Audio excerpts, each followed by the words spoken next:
Hello বন্ধুরা, তোমরা সবাই ভালো আছো? আজকে আমরা পরপর দুইটি অঙ্ক করব। তো প্রথম অঙ্কটি হচ্ছে যে দুইটি সংখ্যার অনুপাত 3:4 এবং একটি সংখ্যা 36 হলে অপর সংখ্যাটি কত?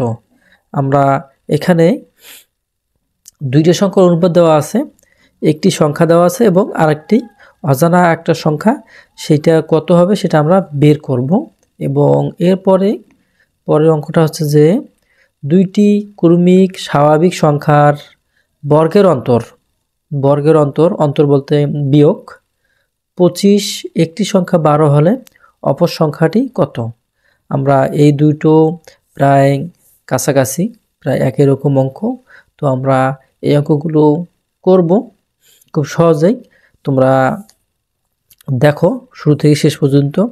অবশ্যই এই চ্যানেলটি নতুন হলে অবশ্যই এই চ্যানেলটি সাবস্ক্রাইব করে দাও। তো আমরা শুরু করব এখনই। আমাদের এখানে বলা আছে যে দুইটি সংখ্যার অনুপাত দেওয়া আছে।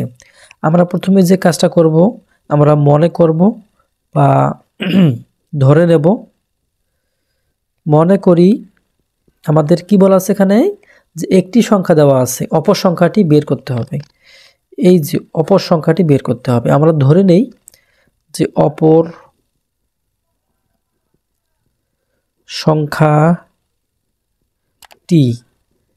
সংখ্যাটি এক্স, পি, ক, খ, তোমরা যাই ধরো, অপর সংখ্যাটা ধরে নিবা। তাহলে এখন তোমাদের কি থাকলো, শর্ত মতে বা কুশনের মতে তোমরা এই যে বলা আছে যে দুই সংখ্যার অনুপাত 3:4, একটি সংখ্যা এত হলো অপর সংখ্যাটা কত। এই যে অপর সংখ্যাটা যেহেতু বলছে, তোমরা এই সংখ্যাটা আগে লিখতে পারো অথবা এটাও আগে লিখতে পারো। তাহলে এখানে লেখো যে তোমরা প্রথমে কি দিবা, প্রথমে যেই সংখ্যা ধরছো সেই সংখ্যার সাথে যেটা আছে, অর্থাৎ এই 36 অনুপাত বা x সমান এদিকে কত আছে, এই যেটা 3:4, অথবা এইটা যদি সামনে বসাও এটা পিছনে বসালে হবে। তোমাদের যেভাবে করো না কেন, তোমরা শুধু x এর মানটা বের করলেই তোমাদের অঙ্কটা শেষ হয়ে যাবে। এখন দাও 36 ডিভাইডেড বাই x, আবার এখানে 3 ডিভাইডেড বাই বা ভাগ 4। এখন তোমরা যদি x এর মানটা নাও তাহলে কি হবে তোমাদের, এই যে 36 গুণন কত বসবে, 4 ভাগ হচ্ছে 3। তোমরা এটা যদি কাটাকাটি করো তাহলে কত আসবে, এটা হচ্ছে 3 12 36। তাহলে হচ্ছে তোমাদের যদি গুণ করো এটা, তাহলে কত হবে, হবে 48। এই একটা অঙ্ক গেল। এর পরের অঙ্ক, যে দুইটি ক্রমিক স্বাভাবিক সংখ্যার বর্গের অন্তর দেওয়া আছে 25, একটি সংখ্যা এত হলে অপর সংখ্যাটি কত হবে। তোমরা অনুরূপভাবে মনে করে নাও বা ধরে নাও, যেহেতু এখানে বলছে অপর সংখ্যা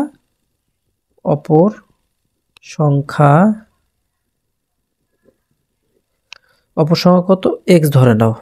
তোমরা যে কোনো সংখ্যায় ধরতে পারো। এখন লেখো যে শর্ত মতে যেহেতু বলছে যে তোমাদের ক্রমিক স্বাভাবিক সংখ্যা, তাহলে তোমরা এক্স ধরলা। এখন দেখো তোমরা এই যে বর্গের অন্তর বলতে এই যে বর্গ, এই যে ধরলা তোমরা, এর উপর বর্গ দিলা।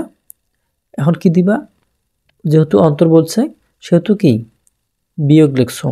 এরপর একটি সংখ্যা কত, এই যে দেখো 12, তাহলে 12 উপর স্কোয়ার দাও সমান কি দিবা। এখন দেখো অন্তর দেওয়া আছে কত, এই যে 25, এই যে 25 দিয়ে দিলা। এখান থেকে তোমরা যদি এক্স স্কোয়ার 12 উপর স্কোয়ার দিলে হচ্ছে 144, 25 এখান থেকে নাও তোমরা। এখান থেকে যদি এক্সটা নাও এদিকে এক্স স্কোয়ার, তাহলে এদিকে কি হবে, এদিকে আসলে কি এটা যোগ হয়ে যাবে। অর্থাৎ এই 25-এর সাথে তোমাদের যে 144 আছে, দুইটাই কি হবে, যোগ হবে। তাহলে দুইটা যোগ হলে একেবারে আমি যোগ করে দিই, তাহলে হচ্ছে 4 আর 5 9, এখানে হচ্ছে কত 6 1। আবার তোমরা বা লেখো এক্স স্কোয়ার। এখন কতর উপরে স্কোয়ার দিলে তোমাদের একটা পূর্ণ সংখ্যা হয়? তোমরা যদি 13 গুণন 13 দাও তাহলে তোমাদের 169 আসবে। তাহলে তোমরা এখানে কি করবা? তোমরা 13 দিবা, স্কোয়ার দিবা, উভয় পক্ষে থাকিয়া স্কোয়ারটা উঠে দিবা। তাহলে তোমাদের কত মান বের হবে? 13। এই হলো আজকের মতো অঙ্ক। তোমরা ভালো থেকো, সুস্থ থেকো। আল্লাহ হাফেজ।